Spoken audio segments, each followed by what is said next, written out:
నమస్తే welcome to our channel. Kommineni Srinivas ఆధ్వర్యంలో సాక్షిలో జరిగినటువంటి డిబేట్లో ఓ జర్నలిస్ట్ అమరావతి మహిళలపై చేసినటువంటి వ్యాఖ్యలపై ఆంధ్రప్రదేశ్ మహిళలు తీవ్రంగా నిరసనలు వ్యక్తం చేస్తున్నారు. మరి ఈ నేపథ్యంలోనే కొమ్మినేని శ్రీనివాస్ అరెస్ట్ అయ్యారు. ఇదిలా ఉంటే ఆ డిబేట్ జరిగిన తర్వాత రోజు కూడా కొమ్మినేని మాట్లాడుతూ నన్ను భారతి గారు కానీ జగన్మోహన్ రెడ్డి గారు కానీ ఏం అనలేదు అని చెప్పి ఆయన అన్నారు. మరి మొత్తానికి ఇది భారతి రెడ్డి గారే మాట్లాడించారా ఇటువంటి వ్యాఖ్యలు అంటూ ప్రజలు అనుమానం వ్యక్తం చేస్తున్నారు. దీనిపైన విశ్లేషించడానికి మనతో పాటుగా ఉన్నారు ప్రముఖ రాజకీయ విశ్లేషకులు అర్సిమెల్లి శ్రీనివాస్ గారు. నమస్తే సార్. నమస్కారం. మరి మొత్తానికి కొమ్మినేని శ్రీనివాస్ని అరెస్ట్ చేయడం జరిగింది సార్. ఇప్పుడు ఆయన సీనియర్ సిటిజన్ అని చెప్పి సాక్షి అంటుంది. అసలు ఈ సీనియర్ సిటిజన్ అనడాన్ని ఏ విధంగా చూడాలి? ఇదిలా ఉంటే ఆ డిబేట్ జరిగిన తర్వాత రోజే అసలు నన్ను భారతి రెడ్డి కానీ జగన్మోహన్ రెడ్డి కానీ ఏమనలేదు అని అన్నారు. అంటే మరి మొత్తానికి ఇదంతా నడిపించింది భారతి రెడ్డి అని చెప్పి ప్రజలు అనుమానం వ్యక్తం చేస్తున్నారు. మీరేమంటారు? సాక్షిలో పనిచేసే ఈ విలేకరులు కానీ జర్నలిస్టులు కానీ లేకపోతే ఇలాంటి మోడరేటర్లు కానీ ఈశ్వర్ కానీ ఈయన కానీ వీళ్ళకి ఎక్కిన విషయం 1,02 లక్షల కింగ్ కోబ్రాల తాలూకు విషయంతో సమానం, దానికన్నా ఎక్కువ. వీళ్ళు తెలుగుదేశం పార్టీ, చంద్రబాబు నాయుడు గారు, పవన్ కళ్యాణ్ గారు, అమరావతిలో ఉన్న ప్రజలు, ఆంధ్రప్రదేశ్లో తెలుగుదేశం పార్టీకి సపోర్ట్గా ఉన్న ప్రజలు ఎవరూ మినాయింపు లేదు. రజనీకాంత్ గారు వచ్చి తెలుగుదేశం పార్టీ చంద్రబాబు గారి గురించి ఒక మంచి మాట మాట్లాడితే ఆయనమే పడిపోయారు. ఎగ్జాంపుల్ అంతే, ఎవరు అలా మీద పడిపోతే వాళ్ళ గురించి మాట్లాడారు. అలా ఉద్దేశపూర్వకంగా జీతాలు ఇచ్చి కొంతమందిని పెట్టి వాళ్ళ చేత మాట్లాడించారు. సజల భార్గవ రెడ్డి వాళ్ళంతా. ఇది వాళ్ళకి అలవాటు అయిపోయింది. ఏదో ఇప్పుడు చంద్రబాబు నాయుడు గారి మీద అభాండాలు అసత్య ప్రచారాలు చేసి వాళ్ళకి అలుపు రాదు. వాళ్ళకి మాత్రం కొత్త కనిపెట్టి మాట్లాడుతూ ఉంటారు. 2 ఎకరాల నుంచి 2,000 కోట్లని, సింగపూర్లో ఓట్లని, వ్యవసాయం దండగా అన్నాడని, ఈయన కరువు వస్తుందని, చంద్రబాబు గారు వస్తాయి, ఇలా రకరకాల. అది ఏది నిజం కాదని తెలిసిన అసలు ఆ చెప్పినవన్నీ వాళ్ళు ఉన్నప్పుడు జరుగుతాయి. ఇప్పుడు చంద్రబాబు నాయుడు గారు వస్తే తొక్కిసలాడు జరుగుద్ది అంటారా? జగన్ వచ్చినప్పుడు ఏకంగా కరోనా వచ్చింది. ఆ మాటకు వస్తాయి. కచ్చలూరు బోట్ అని అదని ఇదని రకరకాల ప్రమాదం. అన్నమే గేటు కొట్టుపోయి కొంతమంది ఆచూకీ లేకుండా పోయారు జనం. అయితే మేము ఆంగ్లేయులు, మీరు భారతీయులు అన్నట్టు మేము అనేవాళ్ళం, మీరు పడేవాళ్ళు అన్నట్టు అయిపోయిన పరిస్థితి.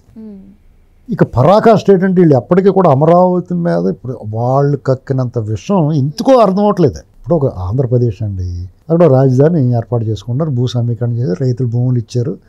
అది చంద్రబాబు నాయుడు గారు ముఖం చూసి ఇచ్చామన్నారు. తప్పు నిజమే కదా. అది నీ ముఖం చూసి, నీ ఏడుపు ముఖం చూసి ఎవడెత్తాడో? చంద్రబాబు గారిని చూసి అనేది అభివృద్ధి చేస్తాడని ఆశపడ్డారు. రాష్ట్రానికి గర్వకారణం, గౌరవంగా ఉంటుందని.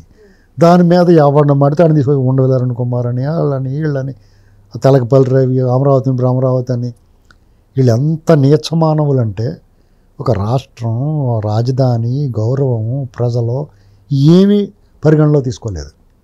ఎంత మాట పడితే అంత మాట, వ్యంగ్యము, వెటకారం, వెక్కిరింత.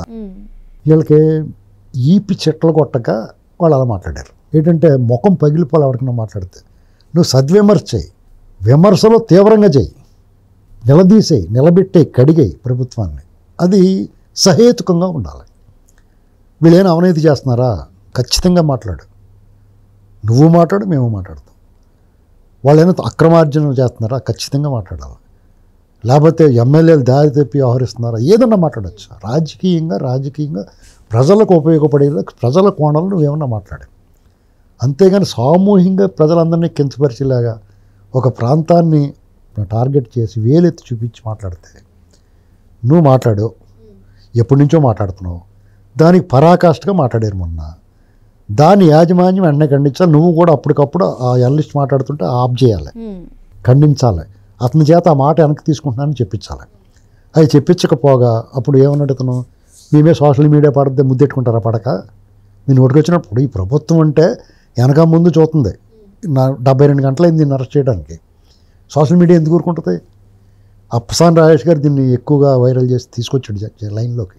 చాలామందికి తెలియదు ఇది. కొల్లూరు సురేష్ గారు ఈ వీడియో పెట్టి ఏంటండి ఇదే అంటే రాజేష్ గారు వెంటనే మహిళా కమిషన్కి, అమరావతి జేఏసీలకి వీళ్ళందరికీ ఫోన్లు చేశాను, శ్రవణ్ కుమార్కి వీళ్ళందరికీ ఫోన్ చేస్తే అలా అప్పటి వరకు చూడలేదు. సాక్షి చూడరు కదా వీళ్ళు ఎవరున్నాయి. ప్రజలు కూడా పరిగణించట్లేదు అంటున్నారు. సాక్షి చూడరు వీళ్ళు ఎవరున్నాయి. ఇంత దారుణమైన వ్యాఖ్యలు చేస్తున్నారు అన్నప్పటికీ అది ఫ్లేర్ అప్ అయ్యింది. ఊరుకుంటారా? ముద్దెట్టుకుంటారా? ఇప్పుడు మీరు తప్పు చేశారు, పొరపాటు అయిపోయింది, ఈ ప్రభుత్వం మిమ్మల్ని క్షమాపణ చెప్పమని అడిగింది. ఇంకా చెప్పట్లేదటని. కనీసం అది మీ యజమాన్యం భారతీయ ఏం బలుపు అది జగన్మోహన్ రెడ్డి కానీ భారతిరెడ్డి గారికి కానీ అసలు మీరు ఏం చూసుకున్న బలుపు అంటే మీరు అతీతులు అనుకుంటున్నారా ఏమన్నా? రేపు నుంచి తెలుస్తుంది మీ దాకా వస్తుంది అది. సార్ ఇక్కడ ఇంకొక విషయం సార్, ఇప్పుడు టీడీపీ కార్యకర్త అయినటువంటి చేబ్రోలు కిరణ్ వైఎస్ భారతి గారి పైన అనుచిత వ్యాఖ్యలు చేసినందుకు గాను ఆయన సారీ చెప్పినప్పటికీ కూడా వైసీపీ సోషల్ మీడియా ఎంత ప్రచారం చేసిందో మన అందరికీ తెలిసిందే. ఇప్పుడు ఈ అమరావతి గురించి జరగగానే మేము అన్నది ఒకసారి కానీ మీరే దీన్ని వైరల్ చేస్తున్నారంటూ వ్యాఖ్యానించడాన్ని ఏ విధంగా చూస్తారు? ఒకసారి అన్న తర్వాత మీరే వైరల్ చేస్తున్నారంటే చేస్తారు. ఏం చేస్తారు? నిన్ను కొట్టాలంటే నీకు బాగా పిచ్చెక్కిందని చెప్పాలి కదా.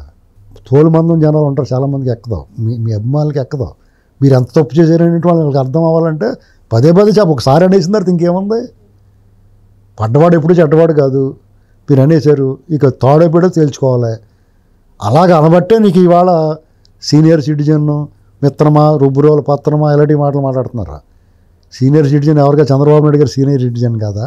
73 ఏళ్ల వయసులో ఆయన్ని సిగ్గు లేకుండా 3 సార్లు ముఖ్యమంత్రి చేసిన ఆయన్ని తీసుకెళ్ళి నోటీస్ ఇవ్వకుండా, కనీసం ఎఫ్ఐఆర్ ఏడు చెప్పకుండా, అది ఏం తప్పు చేయడో చెప్పకుండా తీసుకెళ్ళిపోయి తర్వాత చూపిస్తూ ఉన్నారు. అంతకన్నా గొప్పడు నువ్వెవడ నథింగ్. అసలు ఆ రాచకానికి వెళ్ళాలనుకుంటే వాళ్ళు నేను కొట్టుకుంటూ తీసుకెళ్ళాలి. అడిగి ఓడే ఉండడు, పైన కింద వెళ్తే ప్రభుత్వం. కాబట్టి వాళ్ళు పిలిచిన వెంటనే మూసుకుని వెళ్ళిపోవాలి. అదేదో అక్కడే చెప్పుకోవాలి, మళ్ళీ ఇప్పుడన్నా క్షమాపణ చెప్పుకోవచ్చు. కానీ రాష్ట్ర వ్యాప్తంగా కేసులు పడిపోయినాయి. అవి ఏది మామూలు ముద్దెట్టుకుని వదిలేసి కేసులు కాదు, ఎస్సీ ఎస్టీ కేసులు. అసలు మహిళల్ని కించపరిచేలా వ్యాఖ్యానించిన, అవమానించిన, హావభావాలతో రెచ్చగొట్ట ఇబ్బంది కలిగించిన చాలా కఠినమైన చట్టాలు ఉన్నాయి. ఆ కేసులు ఉన్నాయి, ఎస్టీ అట్రాసిటీ కేసులు ఉన్నాయి, రాష్ట్ర వ్యాప్తంగా కేసులు ఉన్నాయి. పీటీ వారెంట్లతో నిన్న ఊరేగింపు రౌండ్ వేస్తారు. నీకు 4 జతల బట్టలు ఎక్కువ పెట్టుకోవాలి. ఇప్పుడు బయటకు వచ్చే సమస్య ఉండదు. కాబట్టి ఊరేగింపాల్సింది. నువ్వు సీనియర్ సిటిజన్ని లేకపోతే ఇది ఒకలాగా పని జరగచ్చు. చంద్రబాబు నాయుడు గారు మీ పట్ల, మీలాంటి వాళ్ళ పట్ల కొంచెం గౌరవం ఉంటుంది. మీరు మరీ తప్పు అయిపోయిందని ప్రైవేట్గా బయట ప్రపంచంలో ఏం మాట్లాడినా లోపల 4 గోడల మధ్య మీరు ఏమైనా బతిమాలేసుకుని బాబుని బతిమాలేసుకుంటే ఏం చెప్పలేం. మీకు ఏమైనా పని జరిగితే పని జరగచ్చు. కృష్ణరాజుని పట్టుకు వదలకూడదు. ఎందుకంటే అలాంటి వాళ్ళని చాలామంది ఉన్నారు. ఒక మీడియా ఛానల్ దొరికింది కదని ముట్టుకొచ్చిన మేము మాట్లాడుతున్నాం 4-5 ఏళ్ళ నుంచి. ఎక్కడా కూడా జగన్మోహన్ రెడ్డిని దొంగోడు కాబట్టి దొంగ అన్నాను అంతే. దండుపాళెం బ్యాచ్ ఆయన నిజాలు కాబట్టి వాళ్ళు కూడా మూసి కూర్చున్నారు. నన్ను ఏమనుకున్నాను ఏంటండి. కానీ ఆడవాళ్ళని గట్ట ఎవరన్నా పొరపాటున మాట్లాడేం మేమన్నా, లేకపోతే ప్రాంతాల గురించి కానీ కులాల గురించి కానీ ఎవరైనా విద్వేషపూరిత ప్రసంగాలు చేసామా? మరి మీకు ఎందుకు రోగమా? మీరు ఎందుకు చేస్తున్నారు అలాగా? అంటే ముఖం పగలగట్టుబడి లేక కులం మీద పడతారా? వాడు ఎవడో పేలుతున్నాడు తాడిపత్రి నుంచి కమ్మాల రాజధానికి. వాళ్ళది సేకందే, వాళ్ళది ముట్టుకోకుండా నువ్వు రోజు గడవదన్నమాట.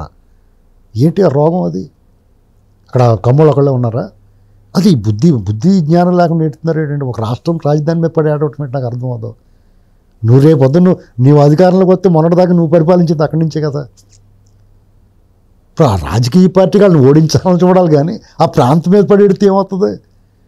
ఇప్పుడు చాలామందికి అసలు పుండు ఒక చోట రచ్చ ఒక చోట. ఇప్పుడు చంద్రబాబు గారు నచ్చలేదు, ఆయన మీద రాజకీయంగా పోరాడండి. లోకేష్ గారు నచ్చలేదు, లేదా పవన్ కళ్యాణ్ గారు నచ్చలేదు, ఈ కూటమి ప్రభుత్వం నచ్చలేదు. కూటమి ప్రభుత్వం బాగోలేదని మీరు నిరసన చేయొచ్చు, ప్రజాస్వామ్యత మీకు ఉన్నంత స్వేచ్ఛ ఉంది. ఇప్పుడు అదే మీ హయాంలో ఎవరిని నోరెత్తని ఇవ్వలేదు, ఎవరికాళ్ళు ఇంట్లో మూసేశారు. ఇప్పుడు అలా కాదు కదా, మేము ఇష్టం వదిలేస్తున్నారు కదా. రౌడీ షీట్లను పరామర్శలు చేస్తావు నువ్వు వెళ్ళి, వాళ్ళు రోడ్డు మీద గంజా బ్యాచ్ వాళ్ళు ఇష్టం తిరుగుతూ ఉంటారు. ఇంత స్వేచ్ఛగా వదిలేదు, ఎవడు మడతాడు మాట్లాడే అవకాశం ఉంది ఇప్పుడు. అయినా సరే మీరు ఆ ప్రాంతం మీద, మనుషుల మీద, కులం మీద ఎడుతారు. ఏంటి రాజకీయంగా పోరాడండి. వాళ్ళు ఏం తప్పు చేస్తున్నారు? పెన్షన్ సరిగ్గా ఇవ్వలేదని అడగండి. వాళ్ళు ఏం పథకాలు అమలు చేయట్లేదు, లేకపోతే అభివృద్ధి చేయట్లేదా, లేదా ఇంకోటి బోళన. ఇప్పుడు ప్రభుత్వం ఉన్న తర్వాత బోళన ఉంటాయి ఇష్యూస్, వాటి మీద ప్రజాస్వామ్యతంగా ధర్మంగా పోరాడండి. ఎప్పుడో ఒకప్పటికి మీ మీద ఇప్పుడే ఎవరికే మనసు కరగదు. ఎందుకంటే మీరు దెయ్యాల్లో కనపడుతున్నారు. అలాగే ఇతను నీతి వాక్యాలు, వేడుకోలు కవర్లు, ఎవరు మిత్రమా అది కాదు ఇది కాదు ఇలాంటివి మా సీనియర్ సిటిజన్ అనకూడదు. అంకబాబు గారు సీనియర్ సిటిజన్ కాదా? ఆయన అరెస్ట్ చేసి తీసుకెళ్ళలేదా? జర్నలిస్ట్ అయితే ఏంటి, నీకేమైనా జరిగేంటిలు ఉన్నాయా? నీ ఇష్టమైన మాట్లాడుతూ ఊరుకుంటారా? మరి రెడ్ బుక్ రాజ్యాంగంలో ఖచ్చితంగా ఉంటుంది. రెడ్ బుక్ రాజ్యాంగంలో ఫస్ట్ పేజీలో నీ పేరు ఉండాలి. కానీ లక్కీగా 1 ఇయర్ అయిపోతే నీ జోలికి రాలేదు, నీ అదృష్టం.